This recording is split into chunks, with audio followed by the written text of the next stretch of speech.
think I can do more now because I realize that there's 168 hours in a week.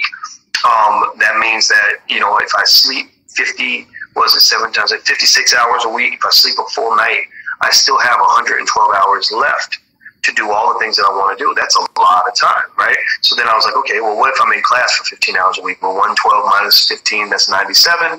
And then what if I'm working 40 hours a week? Okay, 97 times 40 is 57. It's better, really, if you could get a job. Like, this was me thinking about when I was in school.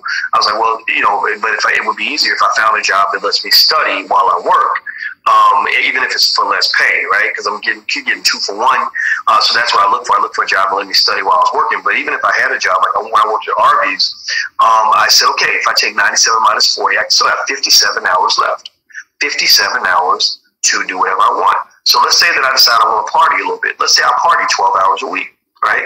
Well, 57 minus 12 hours a week of partying is a lot of partying. That means you went out Friday, Saturday, and Sunday night, and you were out for 4 hours each time. That's a lot of partying, right? So if I did that, 57 minus 12 is what, 45? Still got 45 hours a week to study. 45 hours a week divided by 7, it's about a little over 6 hours a day. 6 hours a day. So what I learned is that when it comes to time management and achieving goals, you have to put your life and your time into silos, into buckets, you know, the way you budget money. What would happen is with your time, the reason your time disappears and you don't even know it is because it's all the little shit. It's the dumb little shit. It's sitting in traffic. It's getting on the phone with that person that you don't even want to talk to. It's sitting there watching TV. TV is a fucking dream killer if I ever saw one. Like TV, watching a lot of television turns you from a doer into an observer of life. You know, you literally are a person who is not out doing things. You're not an active participant. You know, it's like you think about life like a movie or a stage play. When you're out doing things, you're on the stage, you're in the game, you're making things happen. When you are watching TV, it's like going from being on the stage to being in the audience. You know, it's like going from being in the football game to being, you know, either a fan or a cheerleader. You're not even a coach anymore. You're either a fan or a cheerleader.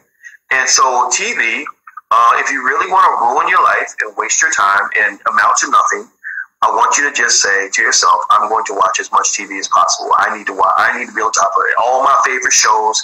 I must watch Scandal. I must watch Empire. I must watch all the episodes of Love and Hip Hop. You know, I must sit around and absorb whatever the white man puts in front of me, whatever Shonda Rhimes writes and creates. I'm going to watch all of that too. I'm watching Issa Rae. I'm watching the NFL. I'm watching whatever, all the stuff that they put in front of you. What they're doing is they're extracting wealth out of you. And what happens is you become a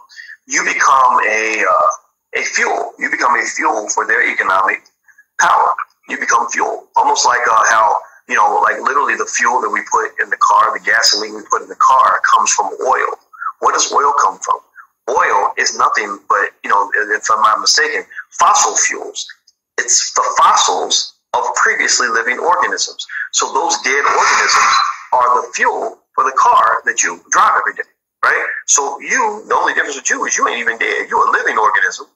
So just like the fossil fuels, you become the fuel for somebody else's economic strength. Because here's what these motherfuckers don't tell you.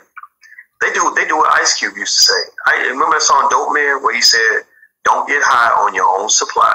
So if you go up in the households of these people that are putting all this shit in front of you, and you say, well, how much TV do your kids watch? Oh, I don't let my children watch TV. Right? But they'll feed it to everybody else, right?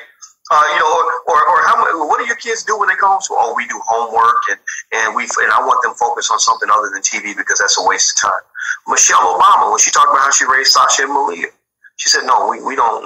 No, my girls are only going to watch so much TV because she's like, y'all can do what y'all want to do. God bless you. But I'm not doing this to my babies. My babies are not going to grow up as zombies because there's studies that show that watching lots of television, it reduces your critical thinking skill. It literally turns your brain into mush. And so what I would just say to you is if you want to learn how to start managing your money, stop thinking about managing money and getting money. Think about first managing resources and assets. Your number one resource, your number one asset is time. In most wealth building equations, the number one variable in those equations, the mathematics behind building wealth, the number one variable in those equations is time. So when you give yourself plenty of time, that gives you time to build because your labor has value. You can put labor into things you want to do.